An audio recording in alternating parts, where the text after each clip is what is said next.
Shalom, jumpa lagi dengan saya di Klavus Sukacita. Saya akan memberkati saudara lewat kebenaran firman Tuhan. Namun sebelumnya mari kita berdoa. Bapa, kami bersyukur, kami berterima kasih Engkau memberikan firman-Mu bagi kami. Saat ini kami rindu mendengarkan firman-Mu Bapa. Kami rindu Kau isi hati kami terus dengan firman-Mu.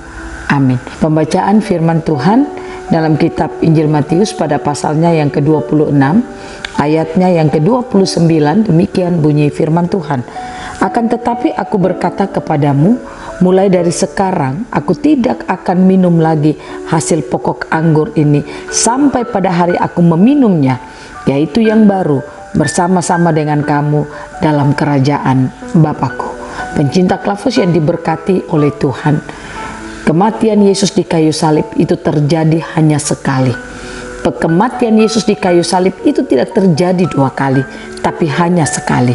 Itulah yang Yesus katakan, tetapi aku berkata kepadamu, mulai dari sekarang ini aku tidak akan minum lagi hasil pokok anggur ini, dan sampai hari aku meminumnya, yaitu yang baru bersama-sama dengan kamu dalam kerajaan Bapakku. Artinya Yesus katakan bahwa anggur yang mereka minum yang adalah darahnya itu merupakan anggur kesengsaraan, anggur penderitaan yang mereka minum itu yang terakhir. Itu berarti Yesus itu mati di kayu salib itu hanya sekali, tidak dua kali. Dan dia katakan, aku akan meminumnya lagi yang baru, yaitu bersama-sama dengan kamu di kerajaan Bapakku. Artinya Yesus ingin menyatakan kepada murid-muridnya bahwa ketika mereka memakan roti, meminum anggur yang adalah tubuh dan darah Kristus, kehidupan mereka telah menjadi ciptaan baru.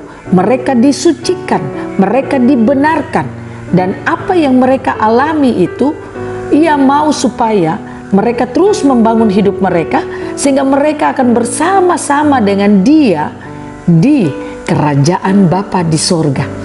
Dan anggur yang diminum di surga itu bukan lagi anggur penderitaan, tetapi itu merupakan anggur pesta atau anggur sukacita. Nah, oleh karena itu Yesus menginginkan agar murid-muridnya, semua mereka yang mengikut Dia saat itu, yang meminum cawan itu, mereka harus juga bersama-sama dengan Dia di kerajaan Bapanya. Pertanyaannya, mengapa sampai harus di kerajaan Bapanya? Karena kalau mereka meminum anggur, mereka ada bersama-sama dengan Dia di kerajaan Bapanya.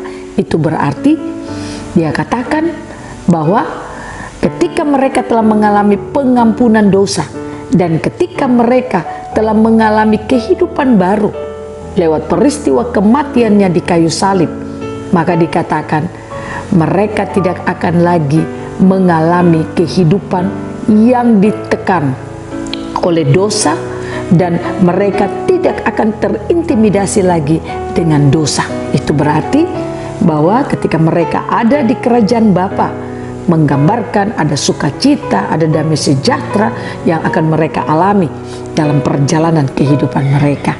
Nah, ini yang menjadi kerinduan Allah bagi kehidupan setiap kita. Lewat peristiwa Yesus Kristus, Allah mau saudara dan saya tidak lagi mengalami kehidupan yang sama, tapi kehidupan kita mengalami perubahan. Kita sudah hidup mengalami realitas surgawi di dalam kehidupan kita. Saudara dan saya akan hidup dalam kemenangan. Saudara dan saya akan hidup mengalami kehidupan yang penuh dengan kemerdekaan. Kita tidak akan pernah lagi terintimidasi atau diintimidasikan oleh situasi, keadaan, kondisi apapun yang kita alami. Nah, oleh karena itu, pencinta Klavus yang diberkati Tuhan, sudahkah karya Yesus itu berlaku bagi hidup kita? Ada banyak orang Kristen, dia merayakan kematian Yesus, bahkan kebangkitan Yesus, tapi realita itu tidak dia alami dalam hidupnya. Buktinya sampai sekarang dia masih hidup dalam ketakutan, dia masih suka stres dengan hidupnya, dia tidak hidup berkemenangan, dan perjalanan kehidupannya itu jatuh bangun, bahkan jatuh bangun di dalam dosa. Nah, ini berarti bahwa efek dari darah dan tubuh itu tidak menjadi bagian dalam kehidupannya. Pastikan setiap kita yang telah memakan roti, meminum anggur sebagai tubuh dan darah Kristus lewat peristiwa kematian Yesus di kayu salib merupakan satu pelajaran yang berharga bagi kita dan merupakan satu pengorbanan Yesus yang luar biasa bagi hidup saudara dan saya. Itu berarti hidup kita harus berubah karena kita sudah menjadi ciptaan baru. Kehidupan saudara dan saya sudah menjadi orang-orang yang diciptakan untuk berjalan dari kemenangan Tuhan kepada kemenangan Tuhan. Pastikan itu yang kita jalani dalam perjalanan hari-hari hidup kita. Stop jadi orang Kristen yang suka stres, stop jadi orang Kristen yang suka hidup dalam kekhawatiran dan ketakutan, tapi hiduplah menjadi anak-anak Tuhan yang terus menyatakan sukacita Tuhan, damai sejahtera Tuhan di tengah-tengah dunia ini. Tuhan Yesus memberkati kita, menolong kita, sehingga sebagai tanda saudara dan saya minum dari anggur di tempat yang baru, yaitu di kerajaan Bapa. Tandanya hidup kita terus mengalami sukacita dan damai sejahtera. Tuhan Yesus memberkati kita, firman yang jadi berkat bagi kita semua. Amin. Mari kita berdoa. Bapa, terima kasih. Firman-Mu telah menyingkapkan bagi kami. Kematian Yesus di kayu salib itu hanya terjadi sekali saja. Dan kami akan minum anggur yang baru bersama-sama dengan Yesus di kerajaan Bapa. Itu berarti bahwa kemenangan telah kami miliki. Pastikan kami hidup ya Tuhan, bekerjalah dalam hidup kami sehingga realita dari efek darah dan tubuh Kristus akan terus termanifestasi melalui hidup kita. Dalam nama Yesus kami berdoa. Amin. Shalom, Tuhan berkati kita semua.